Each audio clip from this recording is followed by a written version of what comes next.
My name's Jacob Ochola Mwai. I wish to begin by sincerely thanking His Excellency the President of the Republic of Kenya and Commander-in-Chief, Mr. Uhuru Muigai Kenyatta, for the decent burial that he extended to my late father, the late President Emilio Mwai Kibaki. I am very grateful for that befitting send-off. Secondly, I would wish to convey my message of condolence to the family of the late President Emilio Mwai Kibaki and the entire people of Othaya. I share in this grief, and may the good Lord let his soul rest in eternal peace. I have made every effort to try and resolve this issue with my family. I went to the extent of contacting certain individuals I suspected would be of great help in helping me resolve this issue. The first person I contacted was the head of the Catholic Church, His Eminence Cardinal John Jiwe, and I met him together with his personal assistant, Father Wallace. I did so because my late father is a staunch Catholic, and so I felt that the church would be more willing to lend me their ears.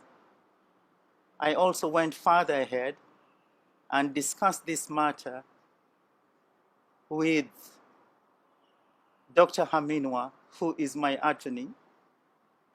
I went ahead and discussed the same issue with Justice Okubasu on behalf of Dr. Haminwa. I also had an opportunity to visit the President's office to have an appointment confirmed with the Chief of Staff, Mr. Joseph Kinyua, 3 times. I did disclose to them the reason why I wanted to see him, and these were strangers. They promised to get in touch with me. They never did, and this was almost 3 years ago. I also made contact with Dr. Willie Mutunga, the former Chief Justice, and pleaded with him to intercede on my behalf. All these efforts were not successful.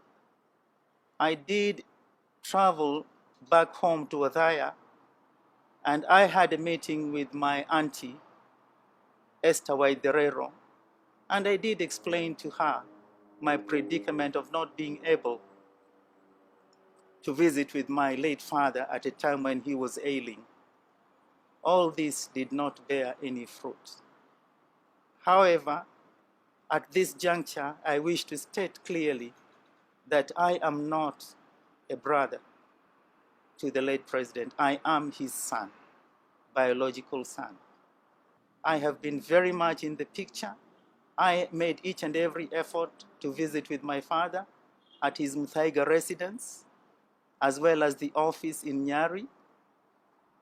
I am well known to the guards there, the GSU guards, and as you're aware, all these premises are under CCTV cameras, and each time I visited my father's residence, I never went alone.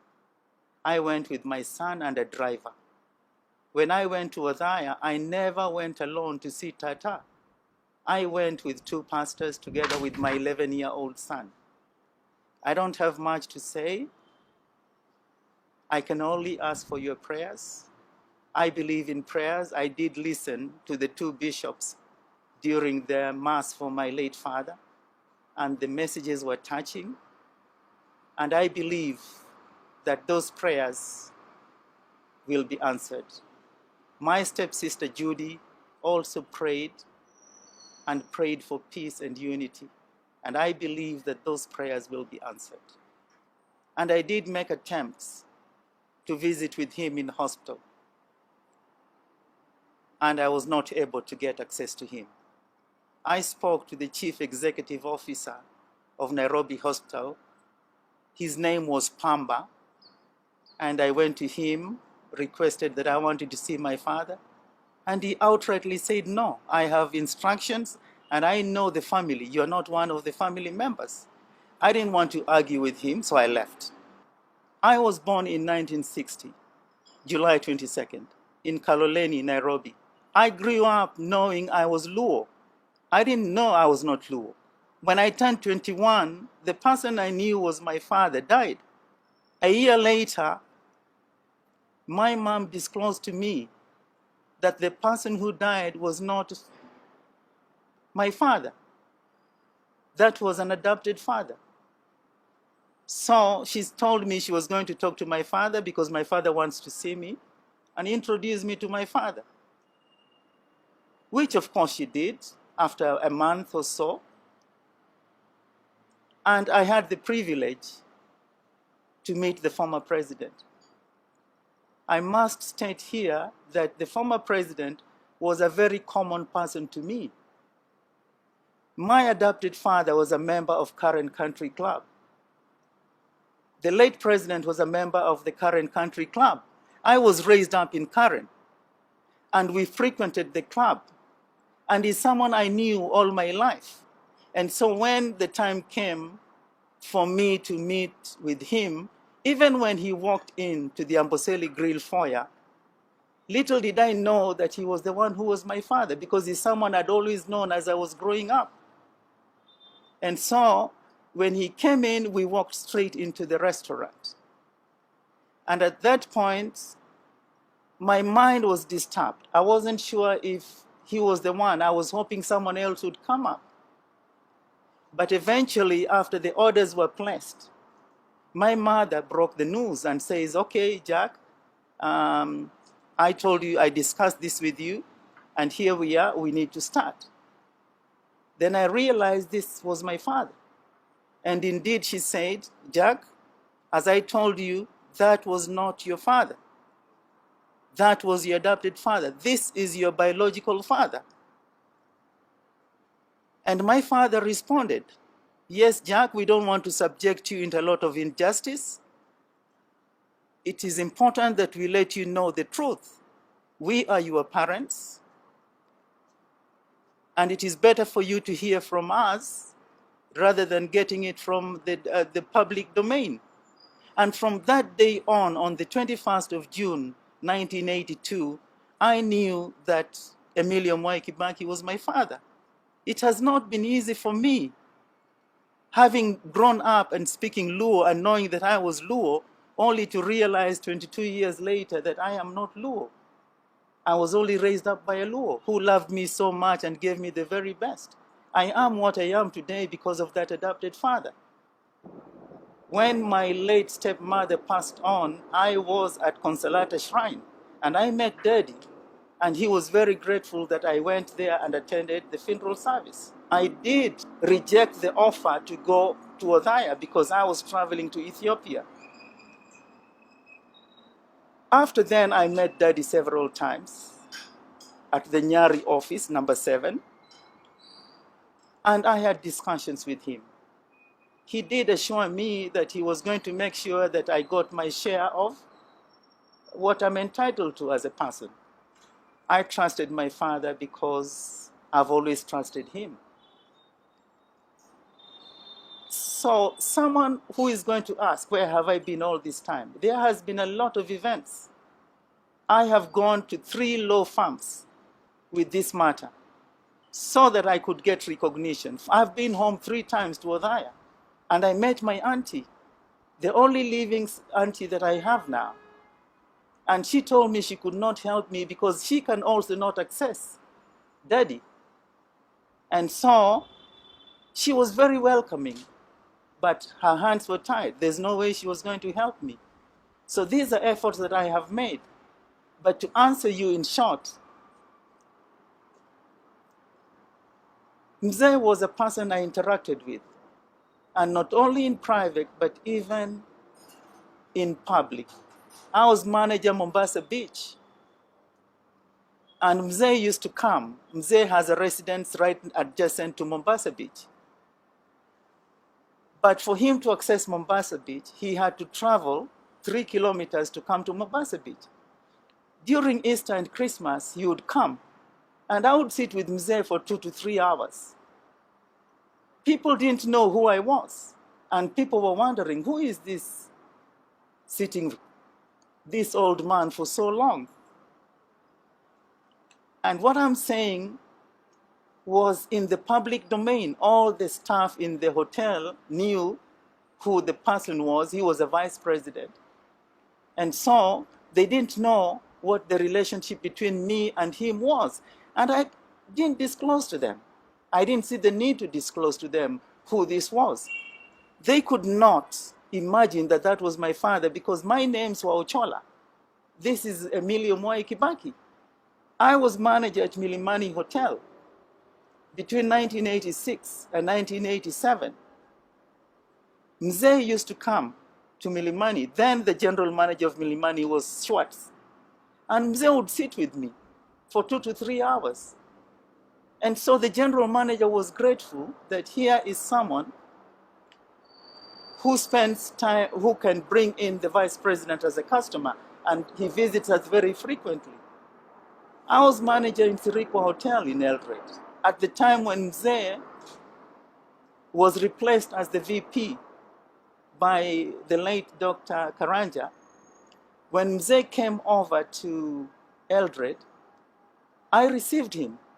I was the front of house manager, so any dignitaries I had to welcome every dignitary and make sure that their check-in process was up to date. Literally, we would have to do the registration form, and all they would do is append their signature. It is me who took Daddy to his room. Under normal circumstances, Daddy had been to Sirikwa Hotel prior to that, and he would occupy the presidential suite, which is on the first floor. That is protocol. But once you're not a president, and there's a sitting president who visits a hotel, they are the ones who occupy the presidential suite. You cannot give a lower rank to occupy that suite, even if they're paying. If there's someone occupying that suite and there's a head of state, you request that person to vacate, you pay for that bill for that night, and they give up that presidential suite. Now, that time, I could not get Daddy to the presidential suite. When I told him it was against the protocol and I had received a call from Stephen Kositany, who was the managing director of African Tours and Hotels, I shared that with my father. And Daddy told me, no, Jack, let's go. I took him to my room. I was a resident at Sirikwa Hotel. My room was 315. When I took him there, I went back downstairs to make alterations because now he was not going to occupy the suites. The suites in Sirikwa are on the first floor, together with the presidential suite. So I had to go back to the reception to find out which room was available. So I went back and I took 319. So I assigned Daddy 319. He signed the registration form and it was taken back. But for your information, my father never slept in 319 that night. He slept in 315. My first wife, Lily Wanjiru, had carcinoma of the rectum when she was only 26.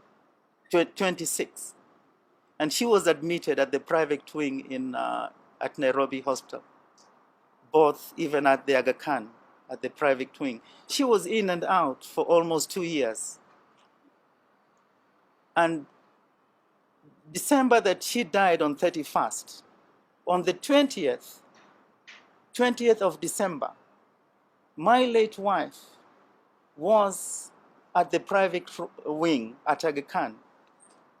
And my father came to visit with her at 8 o'clock. And we spent a memorable time.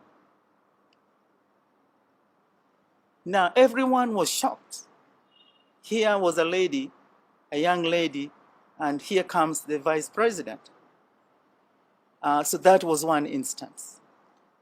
The second instance, in 1986, when I was at Mombasa Beach, I was also staying at the hotel. I had a room in the hotel. And my wife had delivered our first son, Hilary. So he was born on the 23rd of November.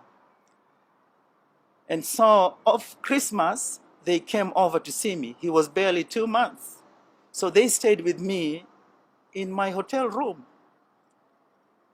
At that time, I think it was around the 23rd or 24th, Mzee came and visited with us, and that was the first time he was meeting Wanjiru, and also saw his first grandson. He never saw Wanjiru again after that. He only came to see her a few days before she passed on.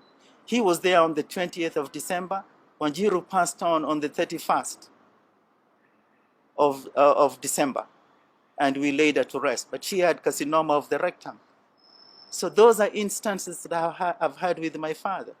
Yes. I go to public places and people keep confronting me. Who are you? You resemble the former president, or you resemble the president.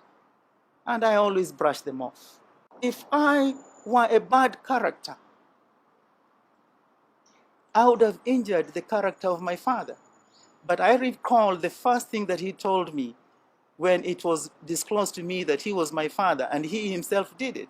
He told me, respect me as a father always, and never do anything that would injure my character. And he said it 3 times that evening, between 7:30 and 11 o'clock. So, in short, what I'm relaying to you is not something that started today. It is out of respect that I waited for the entire process to end, is when I make this press conference. Yeah. It would not have been right. At the end of the day, he's my father. No matter what he has done or what he has not done, he remains my father, and I respect him. I was not going to rush to court to put a stay or demand a DNA. To me, I would consider that disrespect to someone who actually brought me into the earth. And above all, I'm a Christian. Take it from me.